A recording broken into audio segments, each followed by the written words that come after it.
সাবরুম মহকুমার সাতচাঁদ এলাকায় যেন এখন স্কুটি বাইকেদের জন্য গায়েব হওয়ার মরশুম চলছে। বাড়ির সামনে পার্কিং করলেই নাকি যানবাহনরা নিজেরাই অজ্ঞাতবাসে চলে যাচ্ছে।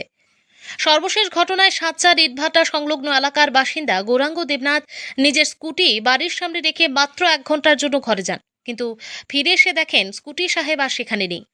মনে হচ্ছে স্কুটিটি হয়তো ছুটি কাটাতে বেরিয়ে পড়েছে, তবে গন্তব্য কোথায় তা এখনো রহস্য। এরপর চারদিক খোঁজাখুঁজি করেও কোনো সন্ধান না পেয়ে তিনি মনুবাজার থানায় মিসিং ডায়েরি করান। তবে মজার বিষয় হলো, ডায়েরি করার প্রায় 12 ঘন্টা পার হয়ে গেলেও স্কুটির মতো প্রশাসনের দৃশ্যমান তৎপরতাও এখন নিখোঁজ বলেই অভিযোগ ভুক্তভোগীর। স্থানীয়দের দাবি, গত 1 সপ্তাহে সাতচাঁদ ও কলাছড়া এলাকা থেকে মোট 3টি বাইক ও স্কুটি উধাও হয়েছে। ফলে এলাকাবাসীদের মধ্যে এখন নতুন আতঙ্ক। বাইকের চাবি পকেটে আছে তো? বাইকটা এখনো বাইরে আছে তো?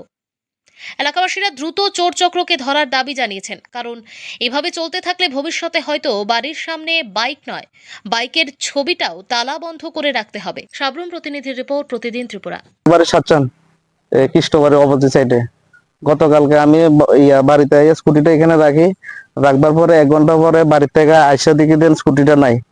মনে হইতেছে স্কুটিটা এইভাবে লইয়া গেছে। আপনার নাম কি? আমার নাম গৌরাঙ্গ দেবনাথ। আপনি কারো সন্দেহ হইতেছে যে না, সন্দেহ হইতেছে না। কি করে আইনগতভাবে ব্যবস্থা নিছেন? আমি ইয়াত গিয়েছি, থানাতে গিয়েছি।